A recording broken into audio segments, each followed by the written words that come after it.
are things that happen in this world. Horrible things for which we have no explanation. Sometimes we are content to simply push them to the back of our minds and forget they ever happened. And sometimes we convince ourselves that they're nothing but an accident. A horrible, horrible accident. And sometimes their spirits are stronger than ours, and in desperation, they haunt us forever. I'm Holly. I'm Leslie. And we would be dead.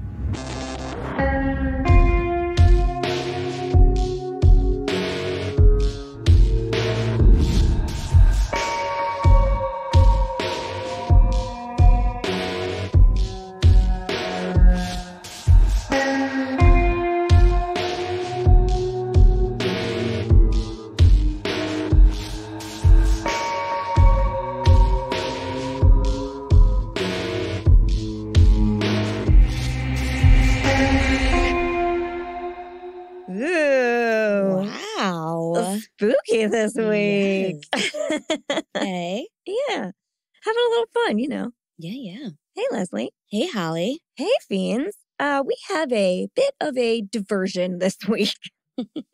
I know last week we told you that we would be covering the murders of Dawn and Antonio Armstrong. However, per usual. Yeah, I know. Whenever we're prepared in advance, something weird goes wrong. And it did. There were some new developments, not only in this case, because a pretrial hearing has occurred for the third trial of A.J. Armstrong, but also some new developments happened in some of the, just one source that we used, and its possible credibility. Right. This is real weird. It feels like kind of uncharted territory for us. Yeah, and we just don't know. We really don't know. So we're just kind of putting it on hold until we just make sure that our sources either are credible or just to see the trial's taking place at the end of February. So we might have a more definitive tale to tell. Yeah, I hope for everyone's sake involved in that case that there is an end to that story at that time. Yeah. Because it's been going on since 2016. Yeah. But there's so much up in the air it seems up in the air, but we don't even really know. I know this is very vague. But Leslie, I'm really glad you noticed it because I don't think I would have. We definitely do believe in better to be safe than sorry, basically. And we would never want to give anybody incorrect information or drag somebody's name through the mud if it was undeserving. Right. Mm-hmm. So while we wait for the air to clear on all of that, we have a spooky and old-timey mystery this week. Okay. Yeah. Today, we will be going back to the world of World War II era England to examine the mystery of who put Bella in the witch elm. Man, what a title. I know. So before, when it first happened, they called it either the Hagley Wood mystery. Some of the articles call it the murder tree riddle, which is really good. It had it has lots of really good names. But either way, that's the story we're telling. And I know that true crime really lives in current events, but I love old-timey cases. Me too. I feel like I would tell old-timey stories forever if I could, but people want to hear new stuff too, so I guess I'll do that. I don't know. We do what we want. That's right. We do what we want. And I also have discovered this week that I love murder ballads. Yeah. They're so good.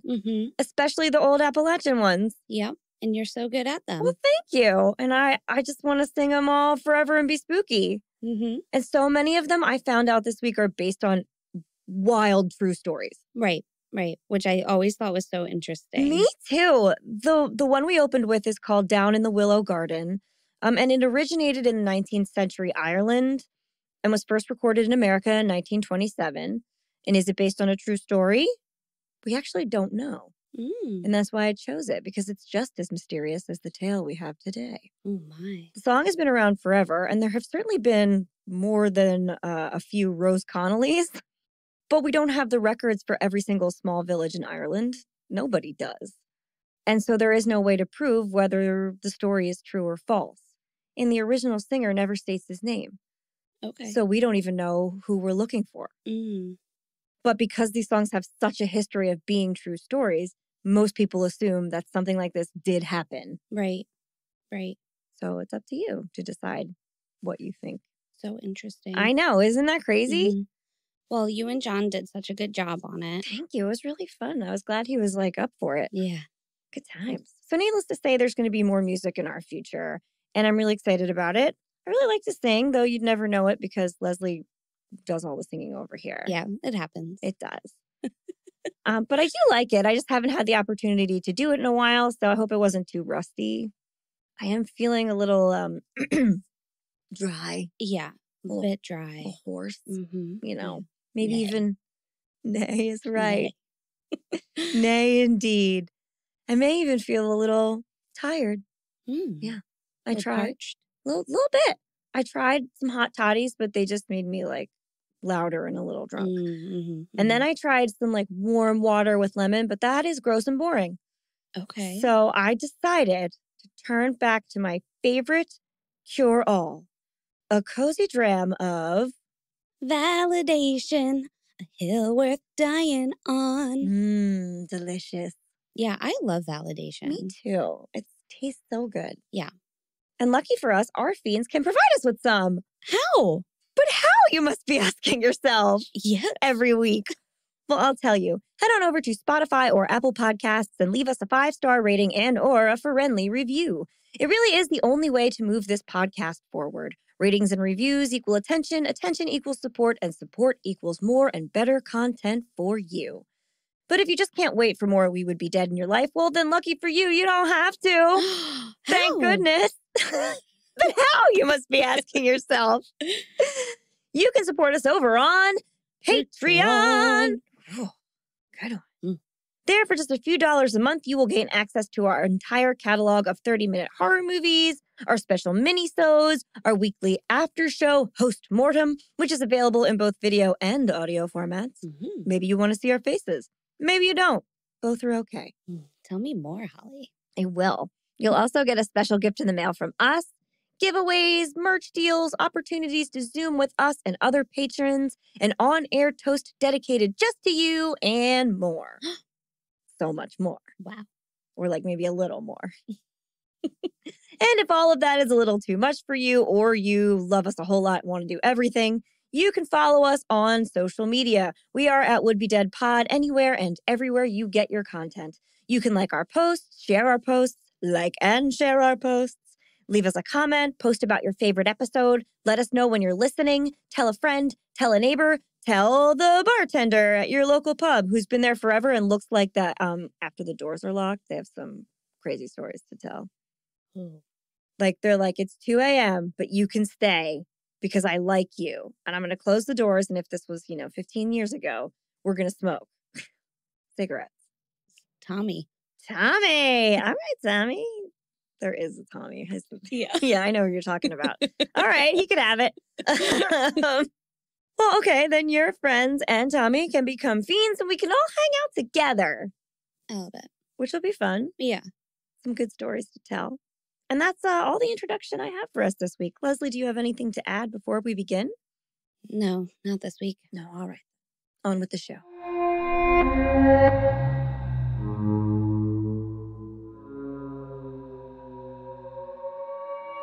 Our story takes place in Worcestershire, England. Yes, like the sauce that no one can pronounce. I know it looks like Worcestershire, but enough people have said it at this point that you should be able to get it. I'm sorry.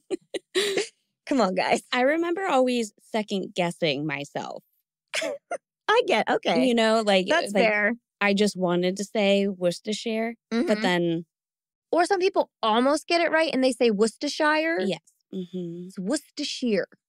Yeah. So you guys can all say it correctly and then feel superior to everyone else. There you go. It's a nice feeling. Yeah. And we gave that to you. Don't forget it. So our story specifically takes place in a village in Worcestershire, which is a parish, and the village is called Hagley. Hagley is old. Very, very old. Mm-hmm. The first mention of it was in 1086 AD. Wow. Yeah, and if you're American, you probably don't even know that was a year. Right. We're like, what? What? People were alive? Nothing has been around that long. But it has been. And Hagley was. And it had people and livestock and a little church and everything. Wow. And the church is why we know it was around back then, because churches kept records. Now, the lords of the manor, as it were, in Hagley were only actual Hagleys until the year 1411. And then the town nobility bounced around a little while until it was taken in by the full-time residents of the Littleton family. Cute. That's a cute name, right? Mm-hmm. The Littletons were and are part of the British aristocracy and included the Viscountesses of Cobham. Cobham, I guess. And in most places, you're going to hear that the owner of Hagley Hall, which we talk about Hagley Hall soon, is a man named Lord Cobham. Wow. And it's the same guy. It's a man, his actual name is John Littleton, and he is the Viscount. Oh. So that's important. But they gave him like a really cool name. They use Lord for like Viscounts in British royalty, not royalty, nobility or whatever it is, for whatever reason. Like when we covered Vlad the Impaler, he was just a count. Yeah. They just used different stuff. They use Lord for all of, I mean. But they gave him a different name too? Yeah. It was Lord. Yeah. Viscount. It would also be Viscount. I have Cobham, but I thought it was Cobram, whatever. Right.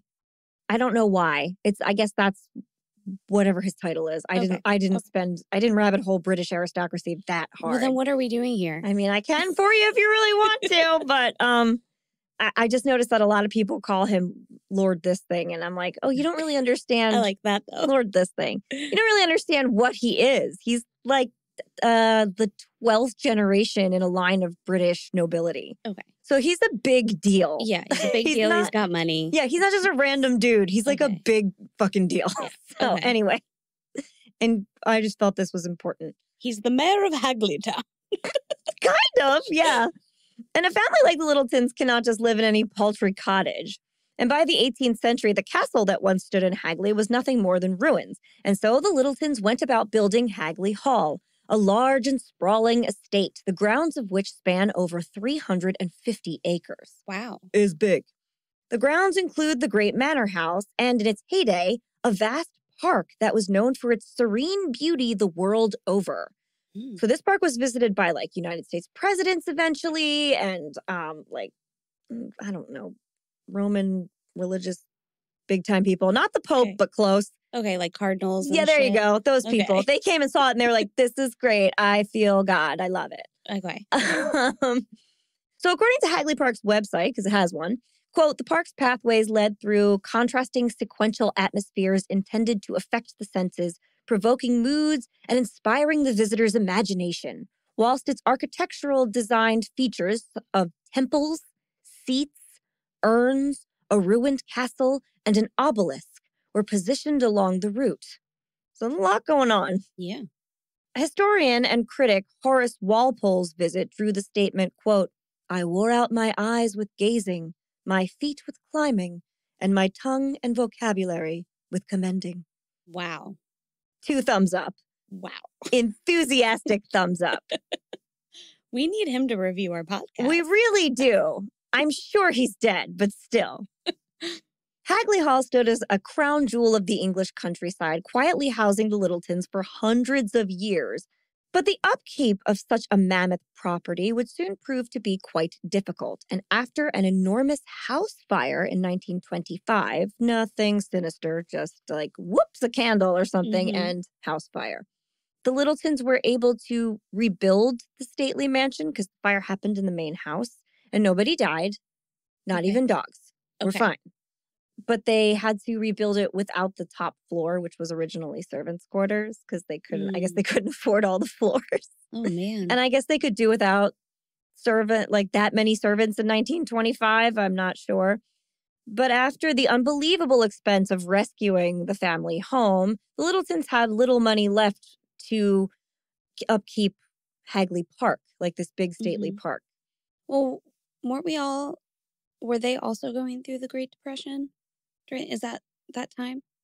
Was that like happening? Beginning. It's not really yet. Okay. We're still in the 20s. We haven't hit it yet. But because of this, like I said, they couldn't really keep up the grounds. Okay. So the statues and temples began to crumble, and moss crept along their shady side.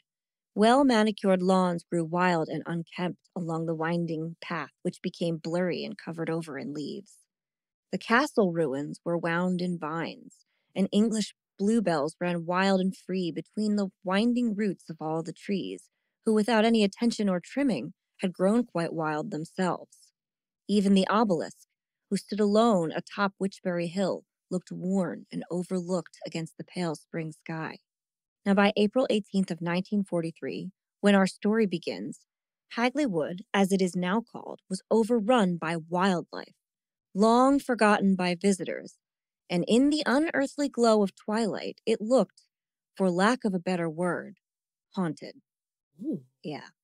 It would be years before the Littletons sold off Hagley Park to the village itself so that it could be restored and opened to the public. So, in 1943, the low wooden gates were closed, and entering this strange and magical place was considered trespassing. Now, I don't know about you, but I've never met a kid in my life who could be stopped from entering some really cool woods by a little fence. Not I. Not I either. Which brings us to our unlikely heroes. Now, why did I give you all of that history? Because it's very important that you understand what these woods are like. Mm-hmm. And they're very once grand, now eerie. Right. Which is a very specific feeling. And it's also important that we understand that at this point in time, they were still on the private property of British aristocracy. Mm-hmm. So trespassing was not just like your neighbor's house. It was like a big deal. Right. You didn't necessarily tell people that you did Exactly. it. Mm-hmm. So, at this point, England was in the throes of World War II, and food was being rationed and money was scarce. So, people had taken to finding alternative ways to survive.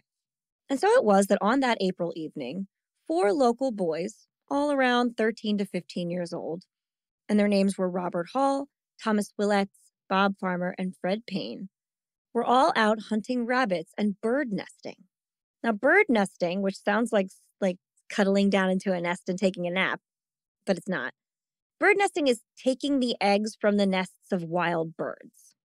So, in practice, it's usually used by scientists to study said birds. And that's the definition you're going to find if you look up the term. But it is also used a little less scientifically and a lot less legally by people who are very hungry. Right. Are they going to be the best eggs? No, probably not. But are they better than starving? Yes, they probably are. I mean, you might end up with salmonella, but that's a risk you might also be willing to take. Mm-hmm. The boys had all been out that day for the entire day, poking around in different little pockets of woods and by streams, looking for something to bring home. And they hadn't been very successful. So they decided they were going to pack it in and go home when the sun began to set. It's like the 1940s version of when the streetlights come on. Right. And they were walking home when they started going past Hagley Wood, which they would have been doing for a while. It's a very big property. But in the rapidly dying light, they saw a flash of feathers. Ooh. Birds. That place has birds. They couldn't find them anywhere else. Probably eggs in there. Awesome.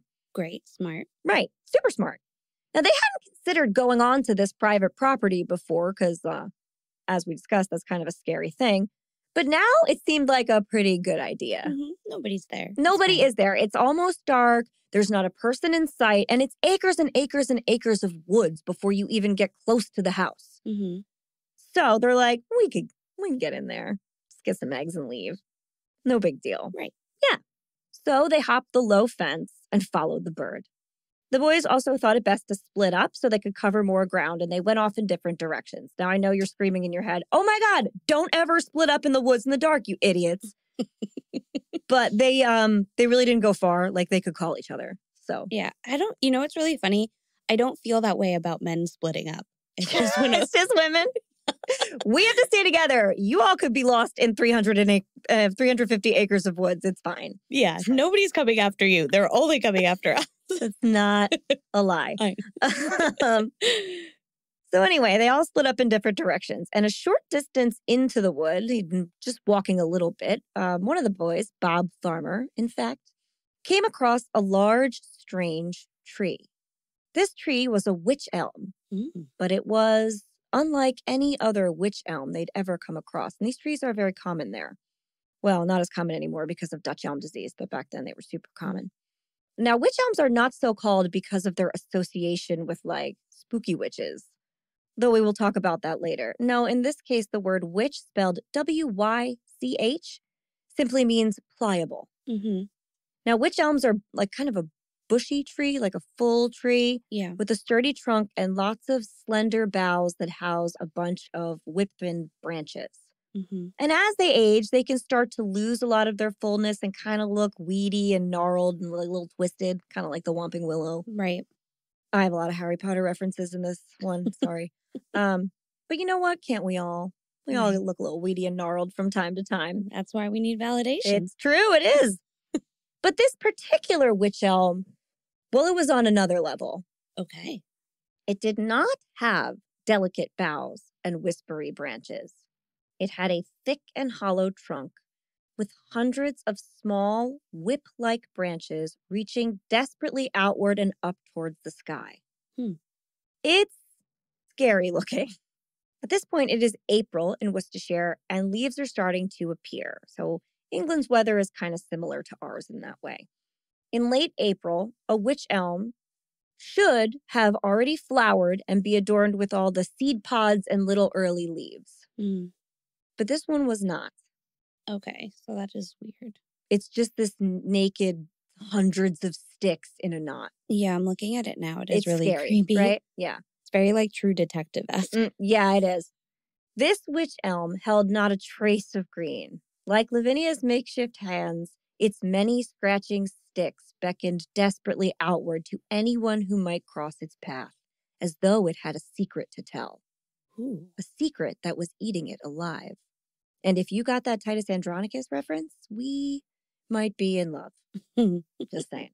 So, this tree is an impressive sight, to be sure. It can evoke a lot of feelings, but it's going to evoke something. Yes. Basically. And some people might have chosen to walk in the other direction post-haste, people like me. Yeah. Because it looks like it's full of ghosts. Yeah. But Bob Farmer had a different take. And that is such a funny name to me for a young person. Right, Bob Farmer. It's like 14-year-old Bob Farmer. Yeah. No. It's like babies named Helen or Linda. Yeah, you're born 45. I'm sorry. That's your lot in life. That's how it goes. But Bob Farmer looked at this tree and said, all right, it's weird and old, but it also looks like the perfect place to build nests. Yep. He was like, he had one-track mind. That's true. It does, like, Doesn't especially how this one looks. It looks like a nest already. It does. Okay. Like, there's probably a lot of birds in there. Yeah. The other boys had walked onward in different directions, but Bob approached the tree slowly and climbed up its trunk to look down into the furious tangle of branches. And when he did, he noticed that the entire trunk was hollow. Oh. Yeah. Inside, he saw a little peak of white, and he thought, an egg! Yeah. I did it! I fucking did it! But he didn't do it, No. did he? He did something. Ugh. He reached in as far as he could to move the leaves and debris away, and that's when he discovered that it wasn't an egg at all. It was a skull. Oh, boy. Perhaps from a possum or a fox. But it wasn't, was it? Listen, Okay. a possum or opossum, however you want to pronounce it, or a fox skull is a really cool treasure, right? Yeah. So as a, teen boy or a fully grown woman would, he wanted to get it out. Yeah. Totally.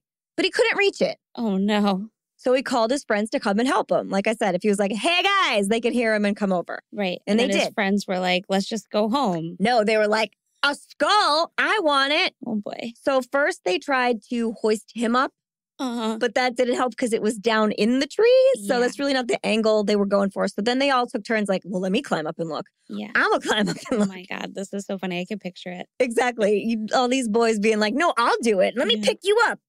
Finally. Let me see. Exactly. So finally, one of them climbs up the tree. And in the process of climbing up, they snap off a branch and hold it in their hand. And they take the branch like a fishing rod and they poke it down into the cavity of the tree and hook the skull. Skulls have a lot of openings on them. And pull it up and out. And as they do so, all the boys gather around in a furious cluster to be like, let me see the skull. Really eager to see what was shaping up to be the day's only treasure. So they gathered around and they look, but they discover quickly that it is not a possum, an opossum, or a fox. It was something bigger with different teeth and a clump of hair. This skull, with its missing jawbone and ragged patch of still curly light brown hair, was undeniably human. Gross. And I like to imagine that they took it out, looked at each other, and screamed their faces off. Yeah. In my head, they're like, oh my God, so just enjoy that image for a minute. It's really fun. Did they call the damn cops? Absolutely not. No. Of course they didn't. This was 4 boys with a secret. They were. This was not what they had planned for, and they were in way over their heads. Mm-hmm. Not only was stealing bird eggs actually not all the way legal, mm-hmm. but they were also trespassing on private property. Super important private property that they could not get caught on, much less say they found a human skull on. Mm-hmm. Who knows what would happen to them if they told the authorities what they had been doing or what they found? No. So they thought, we got to have a plan. Mm-hmm. Here's what we're going to do. They're going to talk to Stephen King, and he's going to write a story about Would be great if that's what happened, but no. Okay. They said, we're going to put it back. Makes sense. Yeah. They very carefully lower it back into the tree. Yeah.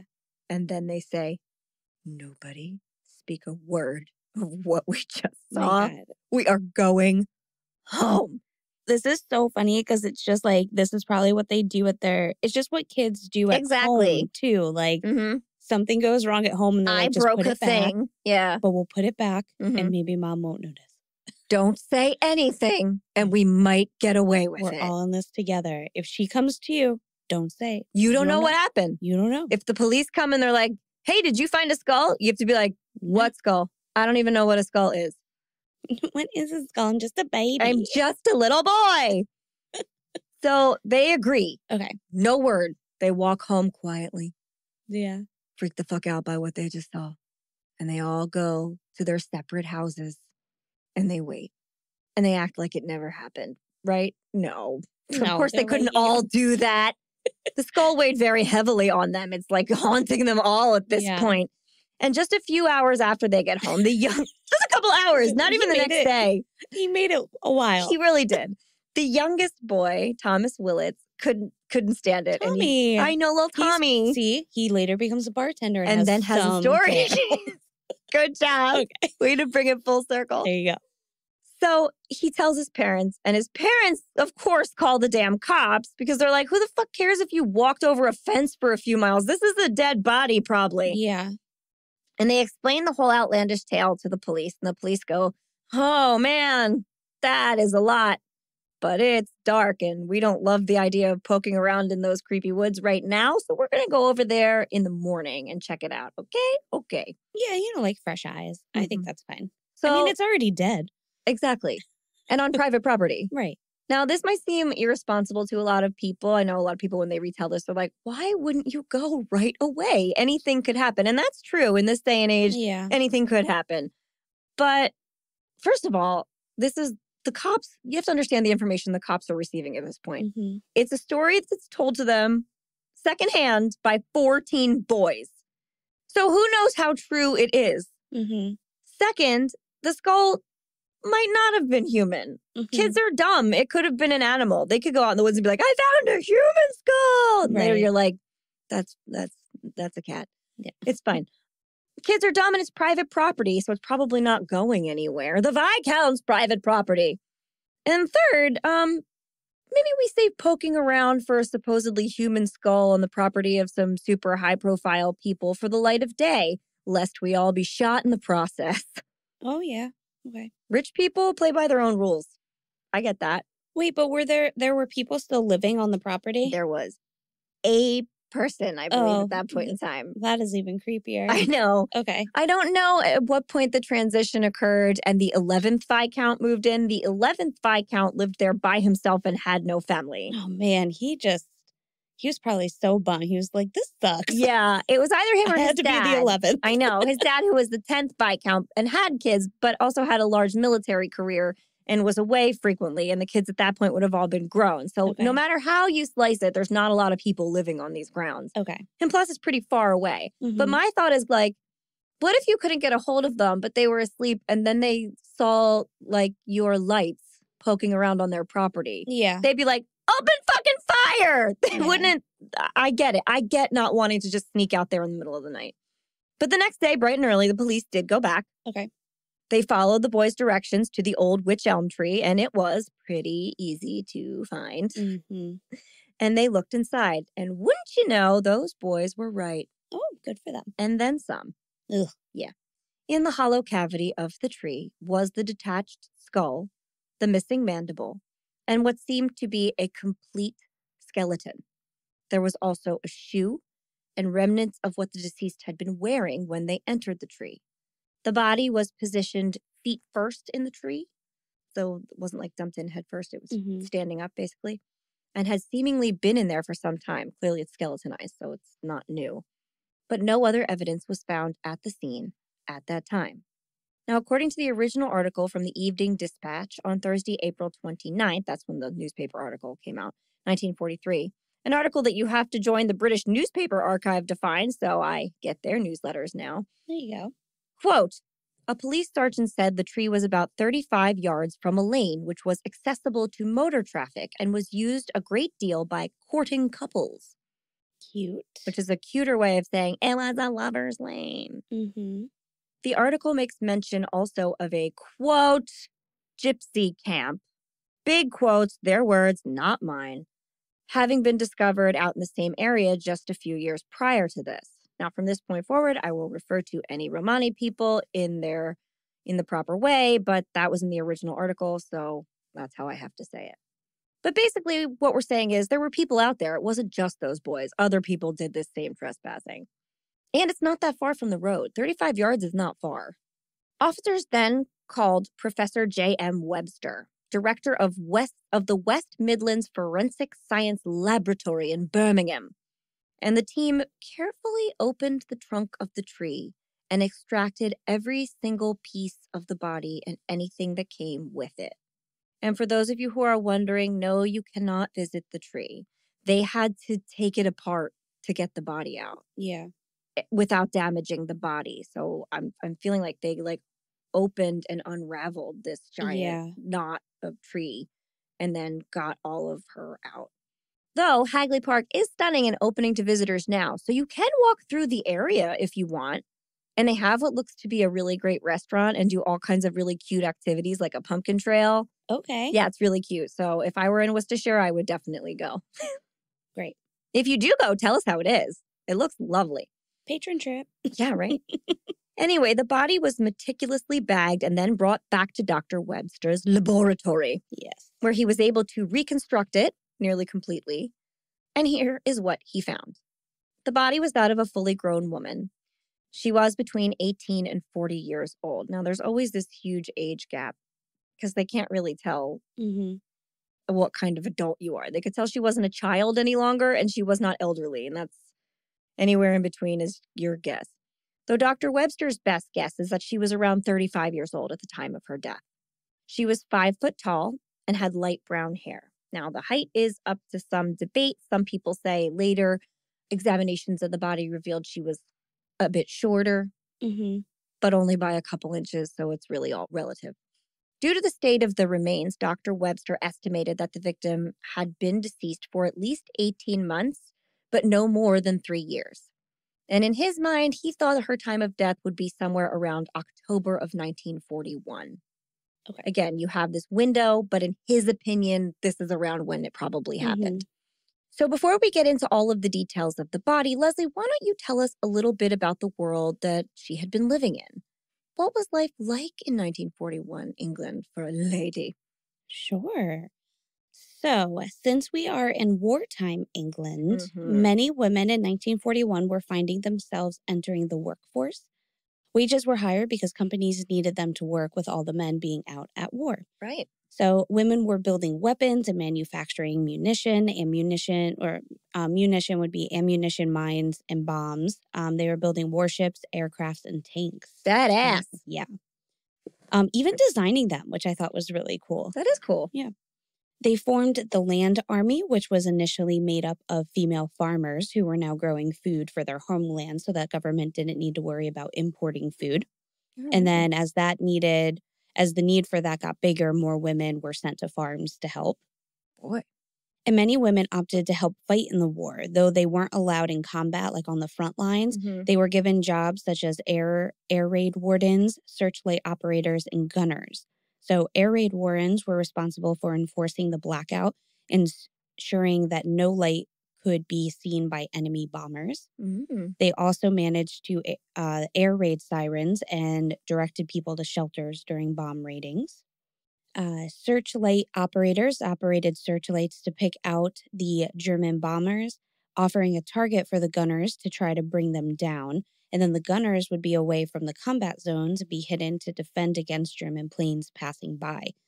Many of the women chose to volunteer for this dangerous job and would occupy positions firing at aircraft as they passed overhead towards their targets. Wow. So I don't know, I had like this whole vision of almost like Wonder Woman-esque where it was just all these women. I love it. Just like spotlights are going, they got guns in the air, and they're just like taking over. I love it. Yeah, that's great. So good. So as for women's fashion, though, because I know we're going to talk a little bit about fashion in this episode. By the end of the 1930s, fashion for British women consisted of a wardrobe built around knee-length dresses, skirts, and blouses, which were colorful and decorated with not only fabric prints, but lots of flounces and surface decorations. Flounces? Flounces. The outfits were topped by jackets, boleros and cardigans, and jumpers for casual wear. They were underpinned by foundation wear like girdles to give a flat stomach and bras to give an uplifted, quite pointed bust, and finished with gloves, stockings, hats, and kitten-heeled court shoes. Cute. Yeah. The silhouette was triangular with an emphasis on the shoulders and a nipped-in waist and a noticeable pointyish bosom. So like an hourglass figure is. And even if you didn't have an hourglass figure, all these outfits were like designed to give you one. Yeah. Big broad shoulders, that kind of thing. Yeah. Coming into the 1940s fashion, by the end of the war, dresses and skirts stayed, but extras were stripped away and gradually gloves and hats became unavailable or too expensive. Girdles were not very effective because of how they were made, and finally, even stockings were no longer considered an essential everyday item. Clothes were still colorful, but prints became smaller as they were easier to match, and there was far less extra decoration like ruffles, appliques, and embroideries. Yeah, that was the time where women couldn't afford stockings, so they would just draw a line on the back of their legs to look like the seam in stockings. Yeah. Which I always think is fun. Utility clothing had also come into fashion. Producing or wearing utility clothing was not required, but manufacturers who made it were offered greater supplies and certain exemptions of their workforce from war work if they agreed to it. And the finished product was cheaper to buy in the shops, which was going to be helpful for a lot of women. Right. And though no one was utterly excited about it, utility clothing was not some drab gray uniform, but dresses such as the dresses were just as colorful as the usual 1940s fashion and sometimes better quality. So the general idea was to save fabric, and this was done by removing extra details like pocket flaps and ruffles and making skirts a little shorter and tighter, which also could have led to like a lot of women's clothes also not having pockets anymore. But even some of the male clothing would have had to deal with that. We're not supposed to have things. Yeah. It's a luxury, not a necessity. Listen, if you have pockets, you can hold money and stuff, and we're not allowed to have those things. That's right. So the printed patterns that women enjoyed were still there, but the scale became smaller to facilitate matching. And utility clothing was introduced across all items in 1940s clothing, including dresses, coats, undergarments, children and baby clothes, and menswear. And the government was actually concerned, like they really cared about the quality of these outfits. So they actually were very good quality. So people that had been used to dressing in secondhand clothing or in hand-me-downs, like a little girl might have just hand-me-downs, the utility dress might be like the nicest thing that they owned. Love my utility dress. I love it. But it's just funny that they call it that. Yeah, but they did look like name. regular clothes, which I thought was nice that they did that. But yeah, that was mostly the fashion. Like it was just that silhouette. It'll all come back into play. Mm-hmm. So, in his interview, Dr. Webster went on to say that the body's position in the tree indicated that she had been placed in there involuntarily. Dr. Webster said, quote, "He could not imagine anyone getting into the tree voluntarily. The aperture came down from 24 inches to 17 inches. And what that means is that the hole in the tree she was located in got narrower as it went down. So not only would it be very difficult to thread yourself into that needle, but it would not be comfortable. It started out as 2 foot across, but ended up at just 17 inches, which is quite small, even for a small lady." Dr. Webster went on to say that it was, quote, "probable that the woman was killed within a short distance and put in the tree while the body was still warm, or at a greater distance and brought by car." He went on to say in a different interview, that, because he talked to a few people, that, quote, "it was an excellent place for the concealment of a murder. And I think it indicates local knowledge." So being able to be like, oh, I know this old abandoned creepy woods. We could definitely hide a body in there. That's a local's thought. Right. It's not someone passing through town. From the position of the bones the woman was in, she was in like a semi-reclined standing position. Quote, "She must have been put in before rigor mortis or after it passed. She would either be killed close to the spot or was murdered in the near vicinity, so it was possible to convey her to the spot before rigor mortis set in." So he really thinks this was before rigor set in, but because rigor mortis has a 24-hour window, it also could have been after. Okay. I don't know how much that makes a difference in this story, but it's noteworthy. Because, your body is not so decomposed 24 to 48 hours after dying that you couldn't move it. Right. So just something to add. But, during rigor, it would be impossible. You can't shove a stiff body into that thing. So upon the first pass of the crime scene, the investigators found only one hand. Oh. They found the whole skeleton except for one hand, which from how I have read it was separated at the wrist joint. So it's just the hand. It's not a forearm or anything. They were also initially only able to find one shoe. Further investigation found the hand buried shallowly nearby. Okay. Just like a few steps away. It was very close. And the second shoe was about 100 yards away. So everything was within the vicinity. Okay. Now, there was no evidence of violence or struggle on any of the bones, though Dr. Webster did conclude that the body's death was by homicide. The precise cause of death, though, is still unknown. Given the lack of injury to the bones, it was more than likely a death by strangulation, suffocation, or poison. Dr. Webster's best guess is that it was asphyxiation, and here is why. Quote, "He found part of a garment lodged deep within the cavity of the mouth, and not just any garment. The professor was able to carefully map out what the woman had been wearing by reconstructing what was left of the garments found on the body." Wow. Yeah, this is pretty cool. And he described it to the police as, quote, "a mustard skirt, blue and yellow striped cardigan, light blue belt, peach-colored taffeta underskirt, and blue crepe-soled shoes, size 5.5. Also recovered among the bones was a cheap rolled gold wedding ring. And rolled gold is an old term for like a gold plated. So it would have been a very thin veneer of gold that was rolled around like, say, a copper ring or a nickel ring or something. Okay. And for a wedding ring, even back then, like that was considerably cheap. People were like, "What?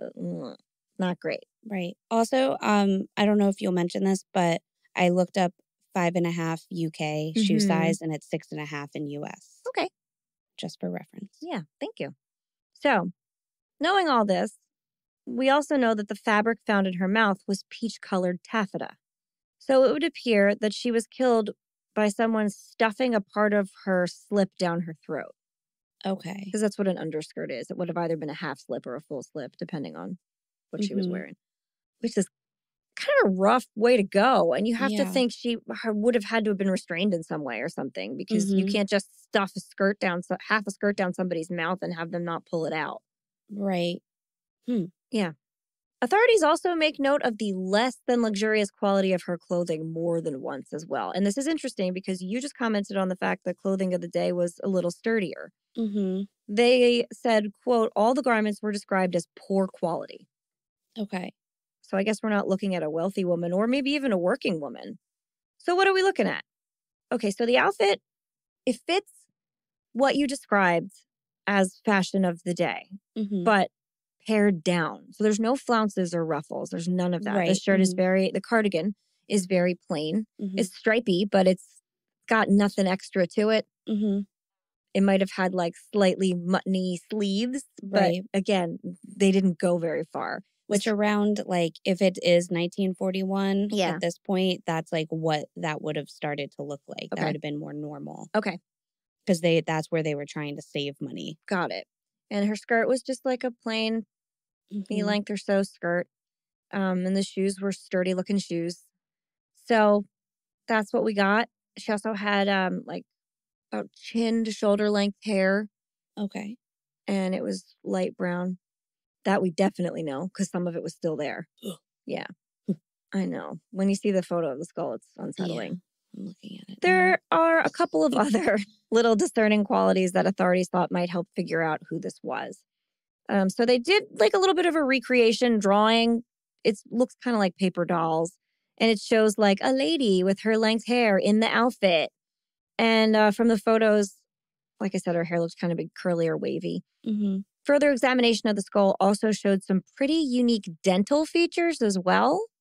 First of all, her two front teeth jutted out at a pretty prominent angle and overlapped. Yeah. They like come out of her mouth. They're very prominent. And her lower incisors also overlap slightly. Now, this would have created a very noticeable smile, to say the least. Like, if you met a woman with these teeth, you would remember the teeth. Even in World War II England. And even though the teeth were a little janky, apparently most of them were in pretty decent condition. Though she did have one missing tooth, a lower molar on the right jaw, and they specifically say that it had been extracted at least 1 year before her death. So I'm assuming they know this because it is a clean healing place. Like when a tooth comes out, like your molars are anchored in your bone. Yeah. So when they come out, they leave like a divot in your bone. And they're either clean or not. So I'm assuming if you have any kind of dentistry done, it looks better. And also the healing time will show that like part of the bone will kind of heal away. So there's more of a dip. So that's how you can tell it's been a little while. Interesting. Yeah. I know this because I have dental implants. Photos of her skull also show that she was missing a tooth on the top, but it's speculated that this could have happened post-mortem at some point in time, though the tooth was never found. I don't think that's super suspicious. This is a skeleton that's been in a tree for a few years. Teeth might have gotten knocked around. But some people hang their hat on that. Additional reports say she also may have had an untreated cavity, which is like, also, I don't think super suspicious. Like, there are people nowadays that don't get cavities treated for a long time. One, the dentist is nerve-wracking. And two, I don't know. You just don't want to go. It's also very expensive. I know. If she doesn't have money. Yeah, and especially in like a wartime country, you're not going to think of, oh, better go get all my cavities, fix them with teeth cleans if that's not your priority. So that also doesn't strike me as super weird. But it is noteworthy. Maybe she had planned on it. Maybe she did. She had other dentistry done. So it would lead me to believe that she was going to take care of it at some point in time. There's definitely a bit of a dental journey there. And in modern times, janky teeth are a goldmine of evidence. If we have weird teeth, investigators are like, yes, we can find them. Especially if the deceased had been to the dentist. Right. And there was one more thing that they considered rather notable. According to Dr. Webster, the woman in the tree had born a child. We don't know if the baby was born alive. We don't know if it was well. We don't know if she cared for it, if it was adopted out. We don't know anything about this. We only know that a pathologist saw her skeleton and surmised that she had given birth. And I want to make it clear that they said given birth, not had been pregnant. Right. Because these two things are different. Mm-hmm. So because they say it is likely that she had a child, here is what the pathologist likely saw.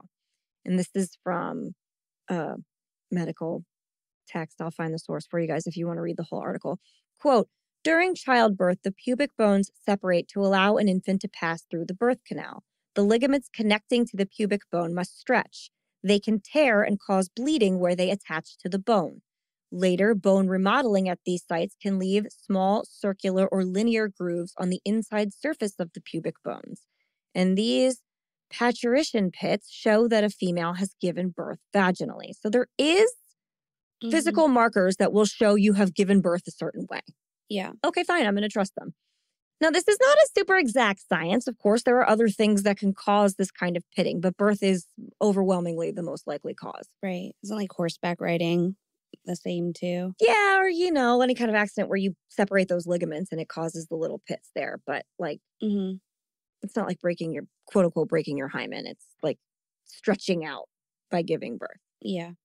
But we don't know exactly what evidence of birth Dr. Webster actually reported. I can only imagine that that's what it was, because there's nothing else that would indicate she definitely gave birth and wasn't just pregnant at some point in time. So, anyway, that's the info. And if it's true, somewhere out there in the world, the woman found in the tree has or had a baby, which is interesting. Investigators took all of this information and went out into the world with it. And they really did. Descriptions and illustrations of the body, her clothing, and unique set of teeth, as well as projections of what she looked like, and photos of the tree and skull were printed in all the local papers. Police went around the country questioning hundreds of dentists, showing them photos of the teeth to see if any of them had treated a woman with the very same crooked smile, but none of them recognized her. The police checked all missing persons reports and the reports of all the women who had gone missing during recent air raids, and nothing matched. They also checked the make and model of the shoe they found. Well, they eventually found both shoes. And the police could trace their specific make and dye lot to a market in Dudley, which is just 28.9 miles from the spot where she was found. Police could account for all but a couple pairs of these specific shoes from this specific market, so they could figure out who bought them. Yeah. And apparently one of the mystery buyers, one of the few people they couldn't find, was the woman who ended up in this tree. Oh. Or at least she was with those shoes. Though no one in the market stall could recall seeing anyone who fit her description. But maybe someone bought them for her. There is also a theory that they're not her shoes, that they had perhaps been tossed into the pit by whoever committed this crime so as to conceal, footprints or blood evidence or something. Well, there was no blood evidence, so I guess only footprints. Because they were, like you said, a 6.5 our sizes, and she was like a teeny little lady. Yeah. I mean, that's not out of the question. So I remember hearing that people were like, that's way too large. It's not way too large. But I'm 5 feet and I have a 7.5 shoe. Yeah, so it's not over. And my feet are tiny. Yeah, you have little feet. So I don't understand where they were like, it's way too large for it to have a 6.5. I thought that was accurate. Yeah. Yeah, me too. I mean, I guess maybe if you stretch the projection of her height down to 4'10". But still, yeah, because if I'm 5, yeah, and you go to 4, yeah, a whole inch less would be appropriate. Yeah, so they could easily have just been her shoes. I mean, I guess some people want to believe that they're more of a clue, or that nobody in that market saw her and just forgot or whatever, or wasn't saying something. I don't know, but that one didn't bother me. It doesn't bother me either. It could be hers. A lot of this doesn't. The missing tooth, the missing hand. That's also, don't they have her foot? Yeah. Can't they be this is her foot size? That's a very good point. Unless they didn't make that comparison until later. I have no idea. Yeah. But okay. Some people think they're not her shoes. Okay. I feel like that was a problem later on versus definite possibility. Day of they were those are her shoes. And it was just it's fine. 2 decades later they were no, maybe not. Yeah. Yeah, I can see that. Feet. Look at her giant feet on a little body. She's so weird. Those teeth. Those janky teeth. Calm down, people.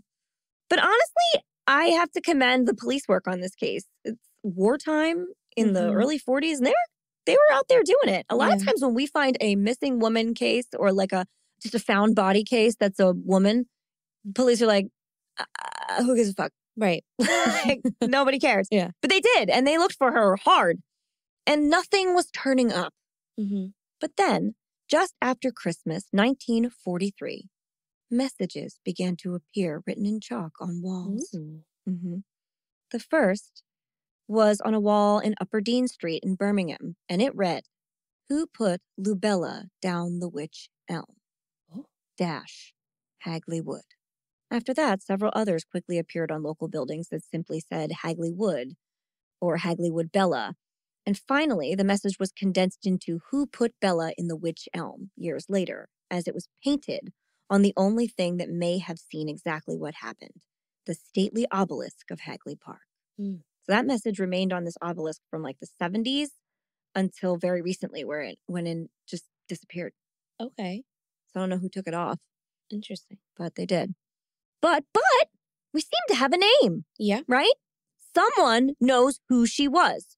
Or someone has a terrible sense of humor. People are shitty. Or they were Italian. Who put a Bella down? She's Bella, yeah. Who knows? But why aren't they speaking out? Why won't they tell police? That's that girl Bella that I know. Who put her in that tree? And what the hell is happening? Right. Why so cryptic? There are reasons. So police take this, their only lead, and run with it. They start looking for Bellas. Yeah. Okay. Yeah. And then, picking up on the messages linked to the Hagley Wood skeleton, local newspapers start to print the headline, "Do you know Bella?" And they're hoping, like, maybe someone will see the newspaper, but not talk to the police, and they'll call us first. Worth a shot. Yeah. But no reply. Okay. Similar messages appeared on a 5-bar gate in Hawn and on a wall in Wolverhampton. And both of these happened in August of 1949, 9 months after the originals. And both messages read, "Hagley Wood. Lubella was opposite Rose and Crown, Hasbury." Now, this is pretty specific. Right. The Rose and Crown pub in Hasbury is still there today. You can go there. It looks super cool and full of delicious food, as everything in this case apparently is.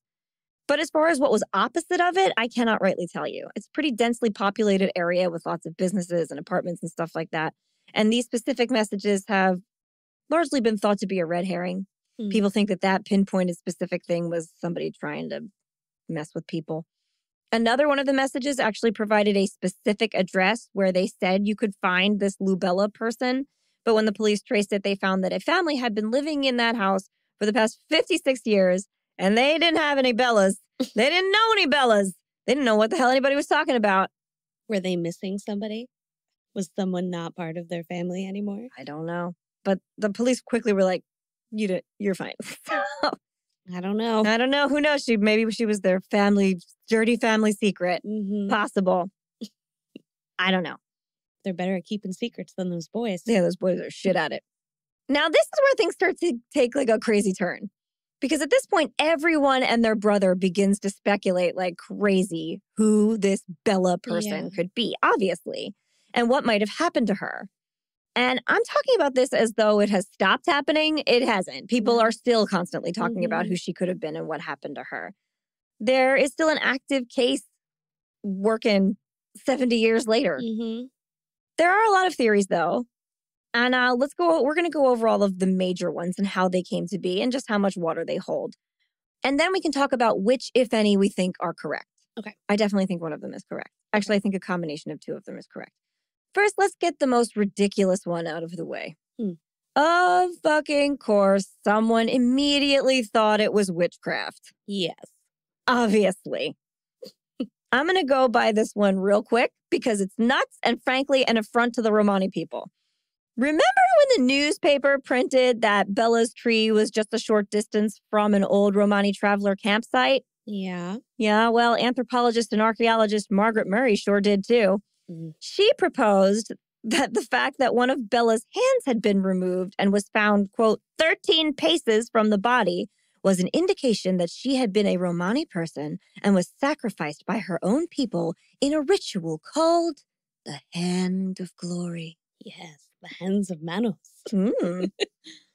Now, before I get into this, I should tell you that the hand, like I said, was found buried like in a little shallow hole, not that far away. And it was decomposed into like little pieces. It was not like a mummified hand. It was like the bones of the hand, like the rest of the body. Like most likely an animal, probably. Yeah, I'll get there in a minute. But yeah, exactly. So why would this woman think she had been a participant in this ritual? Oh, I don't know.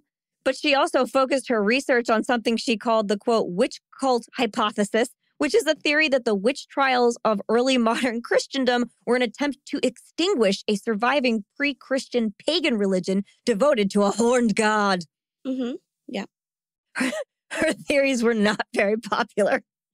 No. Shocking, right? I know. But she is called the mother of Wicca. Okay. Yeah, so she did kind of like really campaign for earth-based religion. She just had some wild beliefs as well. From what I can see, old Marge was a lovable, feminist, old kook. So let's look at this ritual she is thinking might have happened and kind of downplay a little bit how racist it is that she was immediately like, that's a Romani person. Because it also was a different time when people were happily a lot more racist. So, the hand of glory is the dried and pickled hand of a hanged man, usually a man, I guess it could be a lady, often specified as being the left hand, or in Latin, sinister hand. Or if the person was hanged for murder, it was the hand that did the deed. Yeah, so after they're hanged for their crime, the hand is removed. Old European beliefs attribute great powers to a hand of glory, combined with a candle made from the fat from the corpse of the same malefactor who died on the gallows. So you boil down their fat and you add it to the hand and you put wicks in the fingertips, or you make it like in the little palm of their hand, like they're holding a candle. Also very cute. 2 different ways to design it. Pick your way. Yeah. It's creative. I like it. Creative, right? See, I thought it was like a candle stick and the hand wrapped around it, like held it. It can be. Okay. It's depicted a lot of ways. It would be hard to fashion it into holding a candle because it's a dead hand. But a lot of times it's pictured like palm up with the candle in the palm. And sometimes it's like the wax is on the hand and there's like a wick in the fingertips. Like get creative with it. Exactly. Pick your way. It's fine. Pick your hand of glory. Yeah. It's fine. I like to think the hand of glory picks me. Yeah. You don't want it to. So the candle so made, lighted, and placed as if in a candlestick, like you said, in the hand of glory would have rendered motionless all people to whom it was presented. So it makes everybody stay still. Okay. The process for preparing the hand and the candle are described in 18th century documents, with certain steps disputed due to difficulty in properly translating the phrases from that era. But would you like to hear the description? I sure would. Of course you would. Take the right or left hand of a felon who is hanging from a gibbet. Again, dealer's choice, whatever you want. Beside a highway. So this specifically says hanging in a gibbet beside a highway. Okay. Wrap it in part of a funeral pall, and so wrapped, squeeze it well. Then put it into an earthenware vessel with zimet, niter, salt, and long peppers. Okay. The whole thing well powdered. So these are like preservatives. Leave it in the vessel for a fortnight. 2 weeks. Then take it out and expose it to full sunlight during the dog days until it becomes quite dry. So you're mummifying this thing. Right. If the sun is not strong enough, put it in an oven with fern and vervain. Next, make a candle from the fat of a gibbeted felon, virgin wax, sesame, and pony, and use the hand of glory as a candlestick to hold this candle when lighted. And then those in every place in which you go with this baneful instrument shall remain motionless. Wow. Dramatic. Yeah. I like that there's a lot of options, though. Yeah, exactly. You want to be able to, like, feel this process for yourself. Yeah. But why would you want such a thing? I don't know. It's cool and weird, and you would probably keep unwanted visitors out of your house with it. But there are also some very random and mid-level desirable reasons for it, too. Like, you know, it renders everybody motionless, kind of like in Harry Potter terms, petrificus totalis. The candle also could only be put out with milk. So I guess it is impervious to wind or people. And water. Yeah, and water, and people so annoyingly. Like it could rain and it would still go. Okay. So you got like super candle. Okay. Which is nice. I mean, it's not like I would murder people for it nice, but it's nice. Yeah. In another version, the hair of the dead man is used as the wick, and the candle in this way, like if you make it like this, it would only give light to the holder. So also, nobody else can light your super candle but you. Okay. Yeah. The Hand of Glory has also purportedly had the power to unlock any door it came across. Mm. This is our Harry Potter terms, Alohomora. Now, this is a very real and very weird and fun superstition. Mm-hmm. People 100% did this. It is not myth. It is true. But it's not Romani. It's not specific to their people at all. The legend has incredibly ancient roots in a lot of historical texts and stuff, but most of the examples of it actually happening are straight up England. They're all from England. Right. Well, my guess is that this is where this woman would have heard about it, and then just being racist is like, just like, it was the gypsies. Yeah, like gypsies, witches, they're all the same. Sure. Yeah, that's a viable option. Yeah. In fact, the only surviving real honest-to-goodness Hand of Glory, there still is one, is in a museum in England. It's in the Whitby Museum, so you can still see it, and it is weird. So now I also want to go there. Yeah. So was Bella a source of a Hand of Glory? No, she was not. Her hand wasn't found like mummified whole, and it wasn't a candle. Right. And if they had made her hand into a Hand of Glory, there is absolutely no way anyone would have just left it in the woods. It is a highly prized object. You make a Hand of Glory because you want to have a Hand of Glory, not because you want to leave it 13 paces away in the woods. Mm-hmm. Also, she would have been guilty of a crime, and there is no record or indication of that, because it's got to be a criminal, right? Mm-hmm. But the place where Bella was found is also covered in yew trees and belladonna, and everyone thinks that makes it a witch wonderland, but really it just makes it England. Right. They're everywhere. There's a lot of those things about. My yard has yew trees and Eastern nightshade, which is a cousin of belladonna. So, do not fuck with me. There you go. Make you a Hand of Glory. Let's do it. All right. In all likelihood, Bella's hand ended up a short distance away from the rest of her because an animal took it. Yeah. Just like you said, Hagley Wood is home to a whole host of birds of prey, as well as foxes, martins, badgers, wildcats, and stoats. Fuck yeah, Clarence. My guy carried off that Hand of Glory and was all powerful for a minute.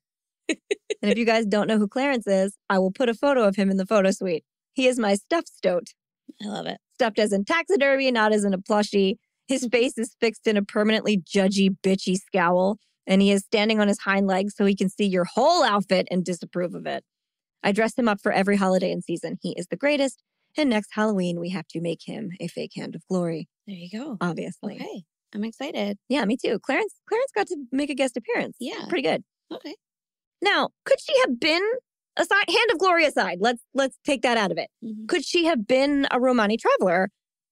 Maybe. She could have been anything, but likely not, just based on like the description of her and stuff. Yeah. But it would explain why she could have been hiding in the woods, because the Nazis wiped out 50% of the Roma people in Europe. They were treated almost exactly the same as the Jews in the time of World War II. And so it stands to reason that if someone knew her, they might not want to give themselves up. Mm-hmm. Because that might mean they were also in hiding, or that they had hidden her, or that they had seen her and not reported her. There are a lot of reasons why that might not be something you want to admit publicly to. Mm-hmm. So I guess it's possible. And it could explain why no one ever claimed her, even years and years after the war was over. There's a good chance that if she was a Roma person, her family could have been completely annihilated. Mm-hmm. Nobody could be left. So sad. It's really sad. Continuing with the theory that she was a casualty of war, some people believe that Bella was a German spy. Ooh. And my favorite piece of evidence, one that I have kept from you, and I don't know if you read it anywhere because I only found it in one place and I love it, is that the name Lubella also could have been misread, and that it could have actually said rubella, which is German measles. Ooh. This would have been subtly referring to her in like code speak as not a woman named Bella, but a German disease invading, a.k.a. a spy. Okay. That I love. Okay. Right? Yeah. But frankly, I have been talking for long enough. Leslie, why don't you tell us about this one? All right. So one of my theories, so this theory comes from an MI5 declassified file about a German spy they had interrogated named Joseph Jacobs. Oh boy, this is like really official and spy-y. I couldn't fix that word to make it what I wanted. Continue. So Joseph was in this like same area and had been there with other German spies to learn about the munition factories, which there had been a few. Okay. In Joseph's file, like, so when they got him, there was a woman, a photo of a woman that they had confiscated from him. Okay. And Joseph told the men, because they were like, well, who's this pretty lady, huh? So Joseph had told them that it was a photo of his lover, a woman named Clara Burrell, I think is how you pronounce it, who was a cabaret singer and an actress back in Germany. She's pretty. I saw her pictures. She was supposed to parachute to, like, in short, she was supposed to parachute to the Midlands after they had made radio contact. But she never made it, and he feared that she had possibly died on her way in. What a crazy... So that is like one... Okay, so initially, I wrote this down like before I got here and then read this other article. So this is how a lot of people describe that specific situation. Another one, just to be... This one makes a little bit more sense to me, is that it was like Clara and Joseph were connected. Yes. And there is a chance that Clara might have been being trained to be a spy. And with her, the world that she was in, it would be like a good cover for her. She would be able to travel the world and kind of get intel on things that she needed. And Joseph and his like spy group were in this area. And whenever their mission was complete, Clara was supposed to come and like come after him and like get him out, I think. But he obviously had been captured and never made contact with her. So he believed, I don't think she ever got here because she never heard from me. Right. But she still could have come after him because especially if she loved him, you don't know.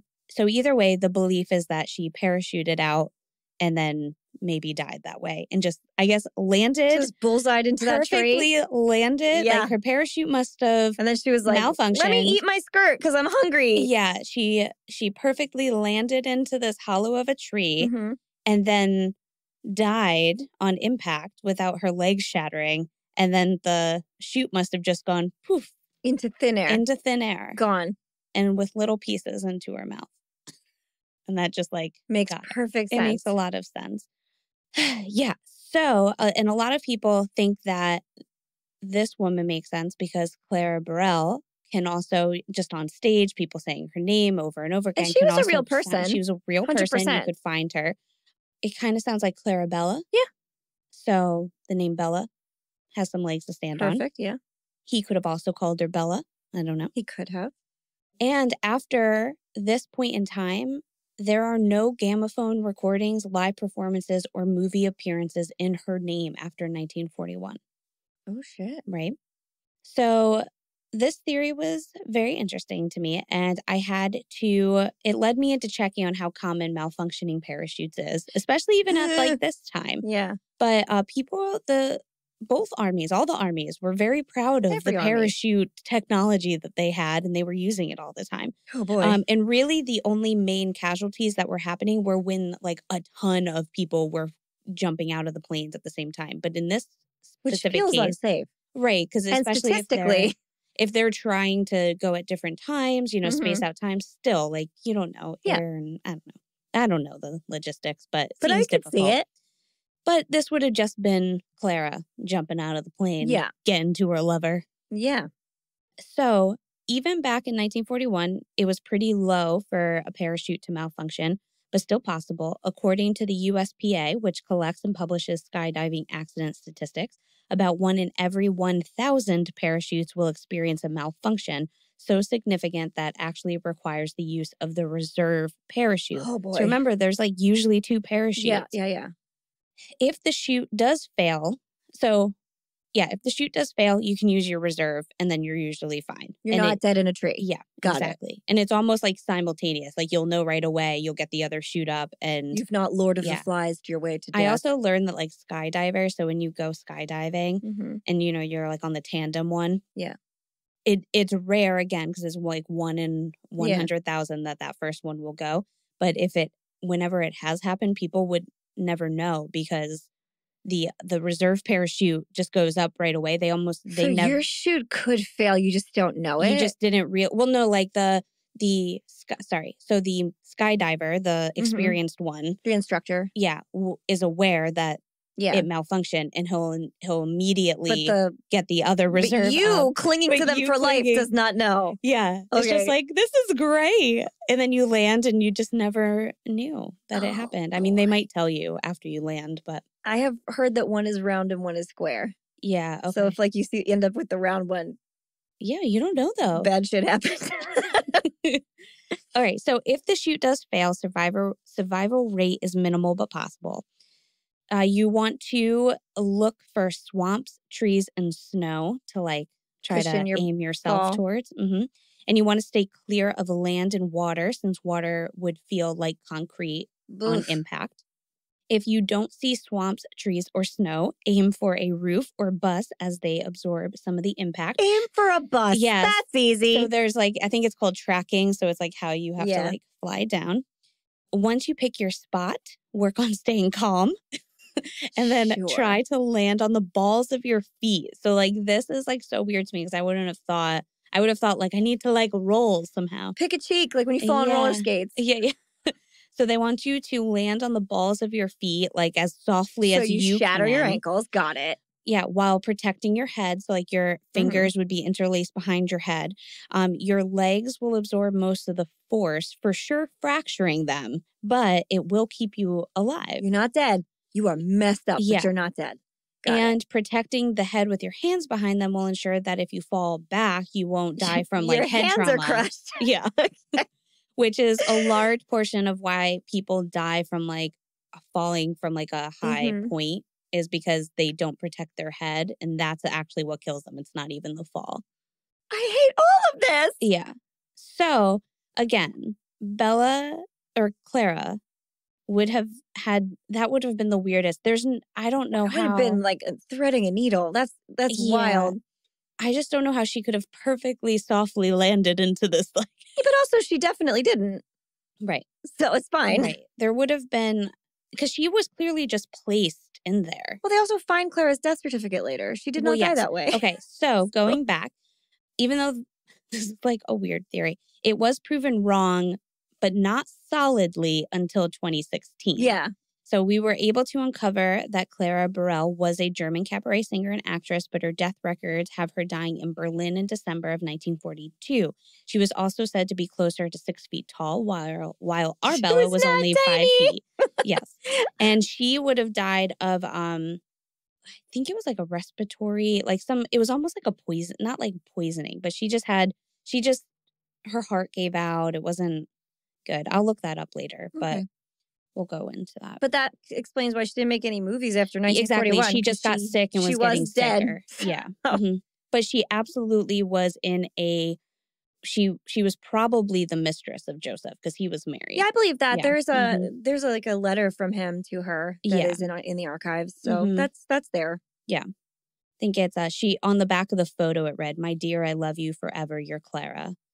But there's then like it says a long letter from Lindo. him. There's like a big long letter from him to her too. Yeah, but yeah, that was it. That's really it. Yeah, so it definitely was not her. I mean, could it have been a German spy? Could Bella be a German spy that knew too much and was then just kind of executed on the spot so that she didn't say anything? Sure, absolutely. So here's my issue with this though, because unless it was just another German that killed her and didn't want to say anything.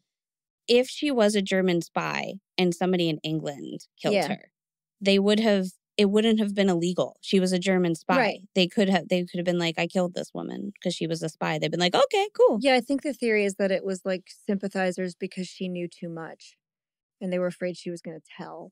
And so they ended up killing her. Okay. Again, there's no grounds on this one. It's just something people are like, well, there was a bunch of air raids. It was World War II. Spies were about. It's possible. And anything is possible because we don't know the right answer. Yeah. So, sure. Okay. Yeah. We'll give it a maybe. But that story is a definite no. Right. And Joseph Jacobs is just a little side note. He's interesting because he's very interesting. He was the last person executed in the Tower of London. And he had that picture and the letter to her and stuff. So, like, he definitely had a tie to her. Oh, yeah. Yeah, that's definitely all true. People just went for it. Yeah. Basically. Yeah. Okay. What else do you have? So there's two final theories, and they are the most likely candidates. I mean, there are other theories, but they hold absolutely no weight. So there's really no point in going over any of them. And one is that Bella was a local sex worker. In 1944, a Birmingham sex worker came to the police to report that her friend, another sex worker that went by the name Bella, had gone missing 3 years prior. Okay.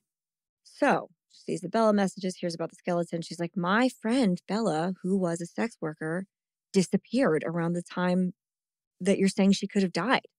She also went on to say that Bella had worked on Hagley Road and disappeared one night while in search of customers, and they never heard from her again. It is theorized that she was killed by a client who may have also been an American GI, although I think they think that because they're just like, stupid American. Right. Or because they're not local and they left immediately afterwards and nobody recognized them. That's possible too. And this theory, while kind of vague, does check a lot of boxes. First of all, the original graffiti was found later to have been done with chalk that police traced back to a local pub. Okay. This gives weight to the theory that Bella was local and that the writer knew her but didn't want to admit to it. And perhaps the person who wrote this graffiti was a client, someone who cared about her but had, solicited her on more than one occasion. Or perhaps he was somebody who had a wife and children and couldn't admit to that. Or maybe the person who wrote this graffiti was a fellow sex worker and did not wish to be caught by police or by association be harmed in any way. In any case, this scenario would explain the fact that no one was looking for her. We know that a lot of times sex workers are considered the less dead. And yet everyone was looking for her. Such a job would have likely resulted also at this point in time in a child at one point in time or another.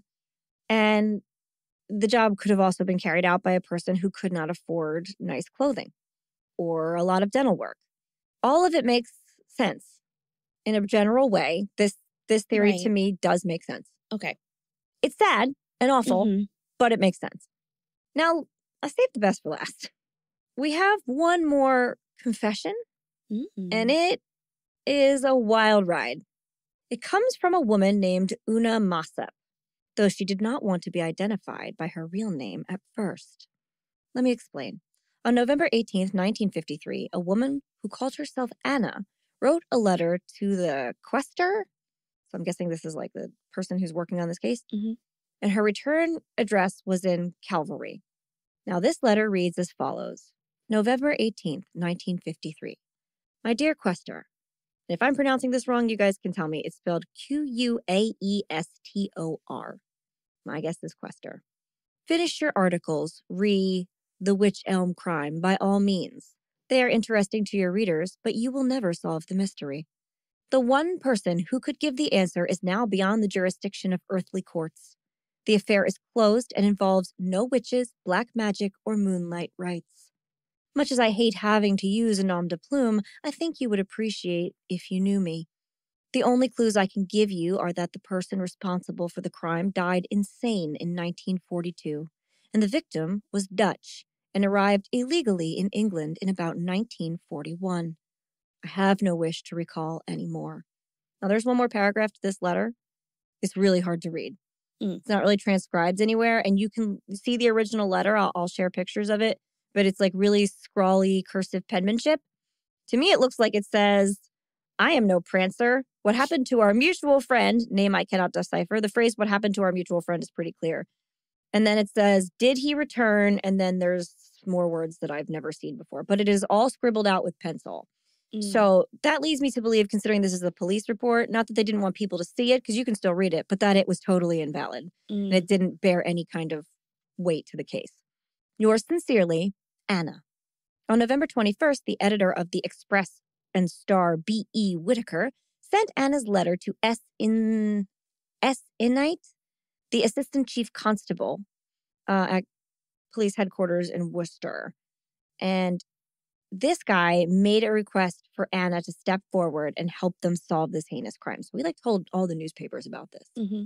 He was like, we got this letter. This person says this thing. We need to find her. Right. So find Anna.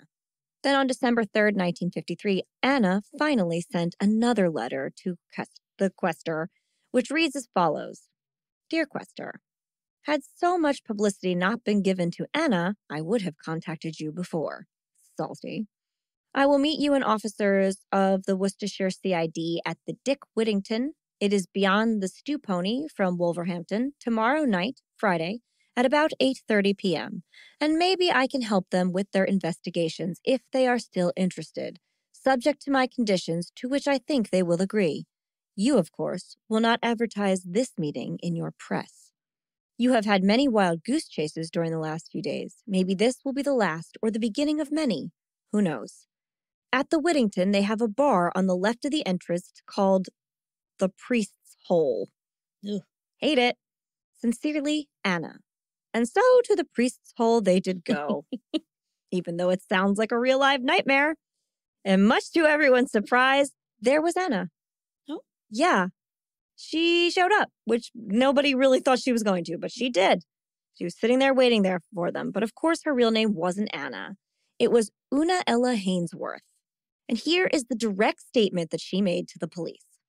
Quote, I was married to Jack Mossop in 1932, and we went to live at the Bridge House, Wombourne. At that time, he was studying to be a surveyor. The only child of our marriage was born in 1932, and he was christened Julian. And at the present time, he is somewhere in America. Now, a footnote on Julian. Julian is also listed, for reasons we cannot figure out, as a suspect in this crime. When it happened, he would have been 9. Not 100% sure why, but he also was not raised by his parents. He was raised by his grandparents. Mm-hmm. So he wasn't even around. Okay. But it is curious. Back to the quotation. My husband joined the AST in 1937 as a pilot officer and was stationed at Hamble near Southampton. In 1938, he commenced work for the Armstrong Siddeley Works in Coventry, and subsequently he went to work at the Standard Aero Works in Coventry on Banner Lane. It was in 1940 that a man named Van Ralt came to our house on number 39 Barrow Road in Kenilworth. I believe this man was Dutch, and as far as I know, he had no particular job, and I have a suspicion that he was engaged on some work that he did not wish to talk about. But in my opinion, it might have been that he was a spy, for he had plenty of money, and there were times that my husband appeared to have plenty of money after meeting him. So they were doing some underhanded business together, basically, her husband and Van Ralt. It was either in March or April of 1941 that my husband came home and was noticeably white and agitated. This was about 1 a.m. in the morning, and he asked me for a drink. I made a comment that I thought he had had enough as he had been out all day, but I gave him a drink. He then said he had been to the Littleton Arms with Van Ralt, which is a pub in close to where they found the body, actually. And the, quote, Dutch piece, as she had got awkward. So they refer to this girl as the Dutch piece. Okay. Gross. Back to the police statement. My husband was driving the car, which belonged to Van Ralt. They would later discover that this car was they owned it together. Van Ralt not Van Ralt, another guy and her husband. But he said, I guess he was letting Van Ralt use it, whatever. She got in beside him, the Dutch piece. Van Ralt was in the back, and then she fell over towards my husband. And he said to Van Ralt that she had passed out. Van Ralt told him where they were to drive to, and they went to a wood, stuck her in a hollow tree. Van Ralt said she would come to her senses the following morning, and as far as I know, my husband came home. He came home in Van Ralt's car, which was a Rover. I lived in Kenilworth until December 1941, and between April and December, my husband appeared very jumpy, and it was noticeable that he had more drink than usual and appeared to have more money to spend. He was nearly always away from work, and this led to my suspicion that in some way he was obtaining money and may have been meeting Van Ralt. I should mention that my husband had an old standard car of his own and used to go off for days on end, and I did not know where he was. So I guess that's the car that he shares with the other guy, and this car was Van Rolt's. Sorry. It's confusing. Yeah. When I left my husband in December of 1941, I went to Henley in Arden, and we lived there for 10 years. We lived at Nuthurst House, Shruly, near Henley in Arden, and we finally returned in 1951 to Kenilworth and came to our present address in August 1953. I saw my first husband, Jack Mossop, at Kenilworth on 3 occasions after I was forced to leave him in December of 1941 and tried to get my possessions, including furniture, from the house, and on one of these occasions, it would be the last time I saw him. He told me what I thought at first was a further story to put me off, and it was as follows: that he thought he was losing his mind, and as he kept seeing the woman in the tree, and she was leering at him, he held his head in his hands and said, "It is getting on my nerves. I am going crazy." It was about June 1942 when I heard he had been taken to the mental hospital at Stafford, where he died in August of 1942. I was not informed of his death at the time, and I did not attend the funeral because of this.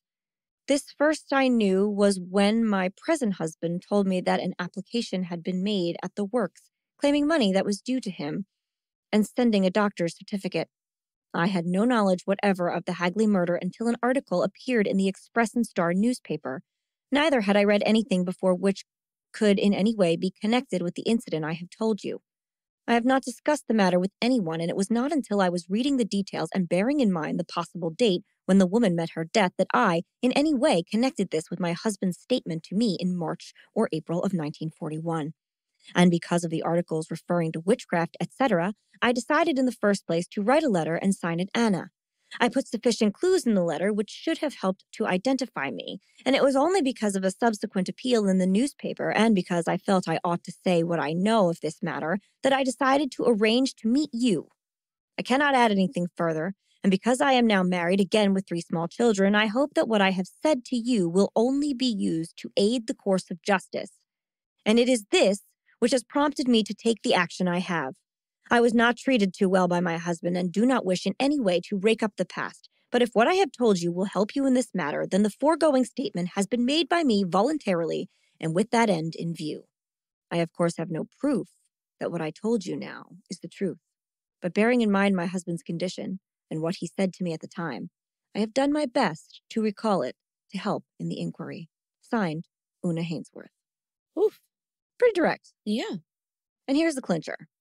That all checks out. Jack Mossop was a real guy. He was married to Una. There are the certificates to prove it. They lived in Coventry, where he also worked. Jack was a test pilot, during which time he suffered multiple head injuries by his own admission. According to Bill Wilson, a co-worker who ended up staying with Una and Jack for a while, in a statement to the police, quote, Jack and Una did not hit it off too well, and they were having trouble. Even Una admitted that Jack did not treat her very well. The couple were, quote, not living a normal life. And Bill got the impression that something was concerning them. He said that Jack could be very moody and suffered from headaches and nightmares. That'll happen with a lot of head injuries. He was also a very heavy drinker. And Bill said that Jack took, quote, a lot of time off work, and that Jack was also quite friendly with the opposite sex and liked to hang around them and buy them drinks. Bill figured that these women felt sorry for him. Okay, Bill. No. Get out of here. According to an unbelievably informative and well-researched blog called Joseph Jacobs, the story behind the last person executed in the Tower of London, which you discovered was written by Joseph Jacobs' granddaughter. Yep, Giselle. This blog is remarkable. The research is unbelievable. So, this blog says, quote, by December of 1941, Una had had enough of Jack Mossop. She, too, noted that he was very fond of women and that women's clothes had appeared in their house without explanation, so he had side pieces. On December 13th, she left Jack and moved to Henley in Arden, presumably in the company of James Hainsworth, that's her second husband. She did visit the house on 39 Barrow Road on 3 occasions after December 1941 to try to retrieve her possessions, including furniture. On one of those occasions, she saw Jack, and he told her that he thought he was losing his mind, and he kept seeing the woman in the tree and thought she was leering at him. Ugh. So all of that is documented. That happened. Okay. After that, by his own admission yet again, Jack Mossop began to lose his mind. In June of 1942, Jack suffered a, quote, mental delusion while at work, and a coworker brought Jack home to his family, who quickly took him to Stafford County Mental Hospital, where he was admitted and declared insane. According to roommate Bill, a doctor had said that if Jack had come in sooner, they could have operated on him, but he had left it for too long and it was too late. Now I cannot imagine what this is referring to, since we do have his death records.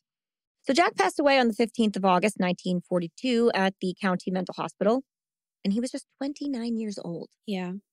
His cause of death was listed as A, cerebral softening, followed by B, myocardial degeneration, C, chronic nephritis, and D, acute confusional insanity. Now, what does that mean? Well, we'll break it down real quick. The immediate cause of death was cerebral softening, which can be caused by traumatic brain injuries. Right.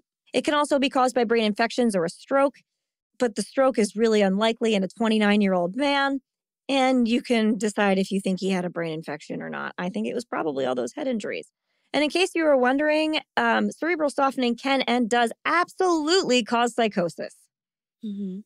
So, in addition to this, Jack had a weak heart from drinking, genetically faulty kidneys, and was slowly losing his mind. In short, if we are to believe Una, Jack, after years of repeated head injuries and alcohol abuse, went out drinking with a strange friend who, let's face it, killed a girl and stuffed her in a tree while Jack watched. Mm-hmm. You can say this was a practical joke all you want, guys. It clearly wasn't. Right. I think that was just an attempt to make himself look less guilty. Well, we thought it would just be like a funny thing where she woke up in the morning and she was in a tree. Right. I mean, I don't expect him to try to tell his wife what actually happened. Yeah, I don't either. Because it also brings into question all the other nefarious things that he's doing. Yeah, but what actually happened was they killed this girl and and probably other awful 100%. things. Yeah, exactly. If that's what happened. If that's what happens. After that night, it appears that the guilt of what happened, whatever it was, and the image of the woman dead in the tree haunted Jack Mossop until he destroyed himself from the inside out. Mm-hmm. Who was Bella in this case? We don't know. The most we can tell is that she was Dutch. According to the wife, she was the Dutch piece. Mm-hmm. But if, and this is my pet theory, if you link that story with the theory that she was a local sex worker, I think you could have your answer. Yeah. Two men soliciting a local sex worker, driving out to the middle of nowhere, where they purposefully or accidentally, in an act of something else, end up killing her. She winds up dead. It's not like we've never heard of asphyxiation used in sex acts before. Right. Then they don't know what to do, and they leave her in a tree. Mm-hmm. No one knows who she is because she's a sex worker, and we covered that before. Now, I don't like saying this, but to me, that makes the most sense. Yeah, I would think, okay, so my other thoughts are that maybe none of that is right. Maybe. And maybe Jack, Jack Mossop, saw the who put Bella in the witch elm signs, and if he was already kind of going a little crazy, definitely, he could have been having his own hallucinations. He could have, for sure. And I wouldn't expect Una to necessarily put that together. No. Or, I don't know, maybe she was just coming up with her own stories. Maybe. Now, so I do like your theory. My other question to you, though, is in your research, did you see that the boys said that they put fabric on the end of the stick to lift up the skull? No. So I had read and heard that a bunch of times. Really? So okay, so we can double check this too, just to see. Sure. So the coroner definitely suspected that it was asphyxiation. Mm-hmm. However, in some reports from the police, the kids said that they put fabric on the end of the stick so that they could get the skull up. They ripped fabric out of there because it was fabric from her dress. Yeah. That's confirmed. Right. So they would have had to have grabbed it from inside the log. Well, it sounded like they were saying there was just stuff in the log. So they were trying to get something on it to anchor it back in. Or it was either to pull it out or to put it back down so that it went down gently is what they were trying to do. So that's where they're if it was the fabric from the stick, then that's how that got lodged in there. So we could just double check to see if that's even a thing. But I've heard that on like a whole bunch of places. Funny. And my only other thought is if it's not what you're saying, what about the lonely Viscount? I thought that the whole time. I thought also like this is somebody's mistress and they killed her and put her in a tree. Yeah. This is the British aristocracy lives there. They're not going to admit to her like having a child out of wedlock to like the Viscount. That explains the pregnancy too, because if she was having an affair with somebody in that family, not even just the guy that lived there, that whole family was at this estate and people visited all the time. Prominent political people visited all the time. Right. What if she was one of their mistresses and they could not have people finding out about her and they killed her and they hit her? Right. I agree. Okay. That is not listed anywhere, but it makes sense. And then once you told me that it was just one person there, I was like, what? It could have just been one. I don't know exactly because the dates are weird. No, I know. But still, yeah, I'm not against, like, it sounds like they never questioned They did not. They didn't. I mean, if they did it, yes, it was. And they never questioned the family. They never suspect the family. And I think it's because they're nobility or whatever. Yeah. But yeah, no, I agree. Once I went into, because everyone's like, Lord Cobham, Lord Cobham. They never say who the guy is. And I'm like, I got to know who this dude is. Because once I looked at the pictures of Hagley Hall, it's impressive. And I thought, this is somebody. And when I found out it was like a major family, that changed a lot. Yeah. Interesting. Yeah. So, I mean, we don't, at the end of the day, we don't know. But there is a little postscript to this story. Now, one would think that in this day and age, especially if she had a child, we'd be able to use DNA to find out who Bella was, right? There's databases everywhere. And we probably could if they hadn't lost her bones. Oh, my God. What? Yeah, most of the evidence in this case is gone. And was gone not that long after it began, honestly. Right. Oh my God. Yeah, they lost her skull and her bones and all, and frankly, most of the coroner's inquest and all that kind of like official documentation, that stuff is lost too. The only surviving bits of it are the parts that were shared in newspapers and things, not the actual documents. So really, we don't have a lot to go on now because DNA could be a thing. She had a kid. Yeah, she has people out there in the world. So in 2017, authors Alex and Pete Merrill, who had written a book on Bella's case, tried to do the next best thing. They approached forensic anthropologist Caroline Wilkinson to see if she would maybe reconstruct a digital depiction of the victim's face using only the photographs of her skull. Now, they commissioned her, which means they paid for this out of pocket. And thankfully, there are a lot of pictures still available from several different angles of the skull. And Caroline Wilkinson was pretty famous for doing facial reconstructions and doing them well. I don't know if you guys have ever seen the reconstructed version of Richard III online. That's her work. And so, with the help of her colleagues at the Face Lab in Liverpool, John Moores University, she was able to extrapolate Bella's facial features based on all these pictures that they had of her skull. And I will put the image of Bella's projected face in the photo suite. It's pretty remarkable. The image is photorealistic. Everyone was hopeful that this might trigger a new lead because suddenly we have what probably looks like her face. But nothing more has ever been found. So yeah, that's all the info we have, unfortunately. Who put Bella in the witch elm? We may never know for sure. But you guys can tell us what you think.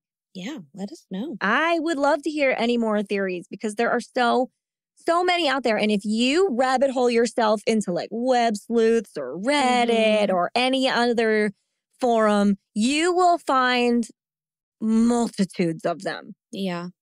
Yeah, and they really harp on those shoes. Yeah, they really do.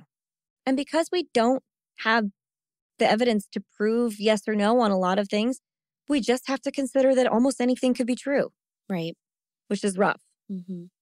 So, toast? Toast. To Bella, if that is her real name. Yep. And I don't know, man. I would say Anna, but she kept that or Una. But like she kept that secret for a long time, and then she was really shady about giving it to the police. I know. So I don't know if I want to toast her. So I had read or heard somewhere that her excuse for not coming forward was that she just hadn't connected it yet. Yeah. And then when she kept seeing these articles come out about the witchcraft. because they really never stopped talking about her. Yeah. And so then once she saw the articles come out with all the witchcrafty stuff and people were really like grasping onto that because it's like the most interesting. Yeah. And a really eccentric old kook is the person who was presenting it. So it was.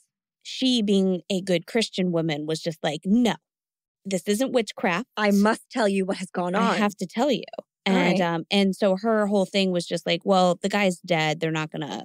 Yeah, it's whatever. Like just letting you know, it wasn't witchcraft, but the person that did this is dead. Yeah, yeah. So I think that was like her initial way, and then she like did not help. saying anything. So we'll give her a toast. Mm-hmm. And then once they reached out, she was like, I gotta show myself. Little Tommy, who told his parents. Good job, Tommy. Good job, little Tommy. Yeah. You did the right thing, bud.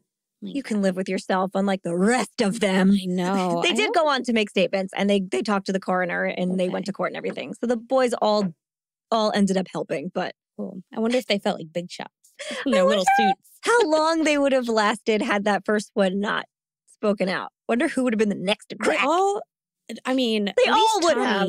No. I feel like if they held that in, they all would have turned out to be like drunks. Like Tommy being the worst of them. Yep. Yeah, no, agreed. They would have had a horrible time. He would have like died in his early 20s and they would like all go visit his grave being like, oh, they buried him near the witch elm. The secret was too much for him. Too much for him, man. We should have said something. No, man, you can't think about that, Fred. You can't think about that. They'd all have Ouija boards like, now you're up there with her. Tell us who it is. Yeah. And it just says, fuck you. Now. Fuck you guys. Should have called the cops. Yeah. The story's really interesting. Yeah. Guess you'll never know. Bye. Never know.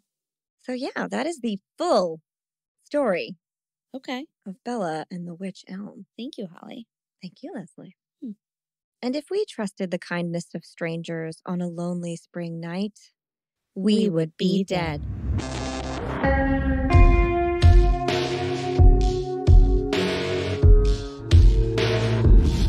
Thank you for listening to the We Would Be Dead podcast. Hit subscribe now to never miss an episode. Rate and review our show on iTunes. Follow us on Facebook, Instagram, and Twitter at Would Be Dead Pod. And join our Facebook group to discuss the podcast and more.